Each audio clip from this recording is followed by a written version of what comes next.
Hey, yo, everyone. Andrew here, looking like a hot mess because it is post workout, bringing you another video. I apologize again. This is just like the best time to do videos, right?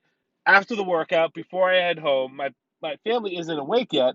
I can't wake anyone up from being in this car, so I might as well just do the video, right? I think that's the best thing to do. But again, I look like a hot mess. On my pull day for my push pull sets and quite a bit of a workout. But we're not talking about workouts right now. I kind of wanted to have a little bit of a discussion because not much is happening in the comic world right now, per se. I mean, there's Dark Knight's Metal for DC Comics, and they just started their next event, which is Endless Winter. And I'll have my thoughts and opinions on both of them once those individually wrap up. But in terms of big things happening in the DC universe, I don't feel like there's too much happening. Um, but I did want to kind of comment on the current Batman run done by James Tinian, because as you'll see from this title that I will post up, I both currently like and dislike, or love or hate, the current run on Batman. And I've been trying to think of why, and a lot of this video is going to be trying to like literally talk my way through on why exactly I like and hate it, because it goes back to the Joker War, the previous story arc dealing with the Joker, that I simultaneously liked and disliked it also. And I didn't really know why. So I got to thinking, because I'm not excited. I don't jump at reading Batman right now. This sounds weird because Batman is, of course, my favorite superhero without a doubt. It's one of the first comics I read. But when things were happening on Tom King's end, for ill or for good, whether his comic was good or not, I was jumping on that comic and I was reading it the second it came out. But Tinian, not so much. And I think I figured out why. Tinian is like a safe writer, right? He's very safe. He's very easy to read, and he's very unoffensive. Not saying I want my writer to be offensive, but I feel like he doesn't push any boundaries. Let me make my case in point. Joker War, or the previous Joker story arc, was really fun going into it because it felt like it had high stakes. It introduced new characters like Punchline and Clown Hunter, and it really kind of made it feel like Batman and Joker are really going to duke it out for the last time, which we all know it wasn't going to be. DC will never kill off Batman and Joker. It just would be foolish. So, but they had the stakes. Getting out of Joker War, you feel like there was going to be something momentous that was going to happen. Sorry about the sunlight. I don't know if I put this down. That might help. No. You guys are just stuck with it. So, anyways, uh, after the story wrapped up, nothing really changed.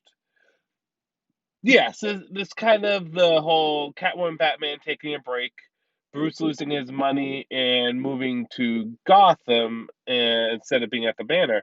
But like, I don't feel as though Batman has changed that much. Yeah, now he's a millionaire instead of a billionaire, and he has to be a little bit more less technology savvy. But it hasn't really changed the grand scope of the Batman comics or how they're being told. Like, I don't think the new story arc has felt any different in terms of Batman's capabilities as the previous story arc. So him losing his money really didn't mean much. If you're going to take away Batman's money, you got to either take it all away or don't take it away at all. So there's that. And you can't really take it all away, maybe for a story arc, but like you can't really, because that's such an essential aspect of Bruce, is the fact he has this wealth. So you have that, and then even though Catwoman has been in a relationship with Batman for the past, I don't know, 4 or 5 years. Has it been 4 or 5 years? Whenever Rebirth started. I forget when Rebirth started. What, 2016?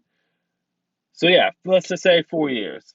Three conservatively. Let's just say for the past 3 years, Batman and Catwoman have been in a relationship.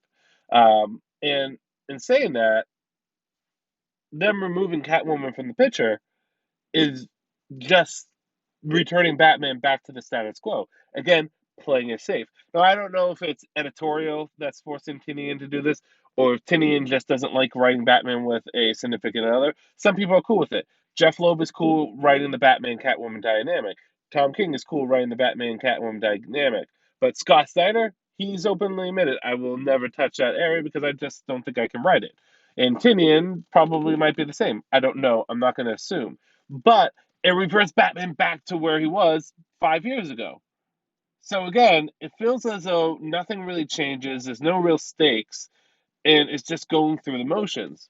But at the same time, I'm excited for the new things that he does introduce. Like, I feel as though Tinian does a good job at introducing new characters. Punchline, I think, is an interesting new character. Clown Hunter, I think, has a lot of potential. The new Ghost Hunter, Ghost Maker, that's his name. I think he's an interesting aspect to Bruce's past. Whenever you bring something from Bruce's training to the forefront, I always find fascinating. And also the introduction of using Harley Quinn as more of an ally than kind of just being a set piece is also fantastic. But I fear that it's just going to revert back to standard status quo Batman. And that's the thing. I don't feel as though anything too extreme is being done. I don't think any envelopes being pushed. And I don't think any status quo is being shaked up in a positive way. There's negative status quo change. Like Dick Grayson loses his memory, terrible status quo change. Good status quo change, Robin becoming Nightwing. That's good. Um, Although about 40 years ago. Shit, has it been 40 years ago? No, 35, roughly. Because Nightwing came around before Crisis on Infinite Earths. Crisis on Infinite Earth was before I was born slightly. So yeah, around 40 years. But regardless, fact of the matter is that I just am not as excited, despite the new stuff that is being introduced. And even if these new things turn out to be long-standing things, right? Harley Quinn becoming a hero, Punchline becoming an essential member of the Batman's Rogue Gallery. Suddenly, Clown Hunter is the new anarchy of Gotham, right? He's kind of like this extreme vigilante who doesn't work with Batman but works adjacent to Batman. Like, even if these things happen, I still don't feel as though it's enough change for me to care about the fact that he's reverted Batman back quite a bit. Um, and this isn't me being salty. The fact that Catwoman is no longer on the title, right? I'm not saying that. It's just it's this needs to be something more. There needs to be higher stakes, and part of that could also be for the fact that I don't think Tinian planned this out past issue 100. I think he was supposed to be on issue 100. They didn't bring in a new creative team, and they're like, "Hey, you're just going to have to wing it." That's quite possible. But even when he hit issue 100, it's still Joker got away. No harm, no foul. We'll fight again another day, and that's it. So and that new costume that was supposed to be revealed, that's a super high tech costume, he never actually wears it. The Joker wears it. So yeah, it's a bit disappointing. It's a bit confusing on exactly what directions Batman's going at, and I'm actually a little worried. Not because Tinian's a bad writer. He's not. He's actually a really good writer. From what I've seen of him since the New 52 started, which is really kind of his introduction into writing. He has done a very good job with what he's handled. I haven't seen anything bad. Maybe I've seen mediocre, but for the most part, things are good to great. And then the little bit of mediocre here and there, which could be what Batman is right now. But the thing is it's just not enough, and I want to see more. Um, and maybe it's because we're just coming off two in the past decade two really strong Batman runs. I mean, Scott Snyder's run was incredibly strong, incredibly enjoyable, probably the most high profile, successful comic book run for DC Comics in the past 10 years. And then Tom King's run, it had its ups and downs, it had its controversial moments, and even Tom King can be controversial himself. But fuck man, it sold and people were excited to pick up that comic.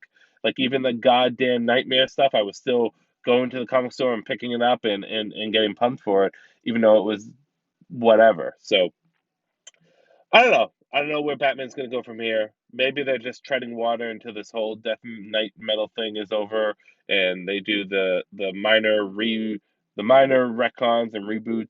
Whatever they do with the DC universe, I don't know. I don't know. Um, Maybe I should do a follow up video talking about what direction I think Batman should go into. Because I think there's a really good direction that he was going with Rebirth, especially with the Bat family and how the Bat family was organized. That you could definitely do now, but you have to put the effort in. But whatever, I'm just rambling at this point. And honestly, I'm looking at a watch like I have a watch. Honestly, I should probably end the video because I have to go to Target to pick up stuff, bring it home before the family wakes up. But that's just some quick thoughts on the fact that I like what's going on with Batman and I dislike what's going on with Batman right now. And I just don't like feeling torn. I don't feel like I don't like feeling complacent in my reading of comics. That's it. With that said, this is Andrew saying peace out for now. Oh no!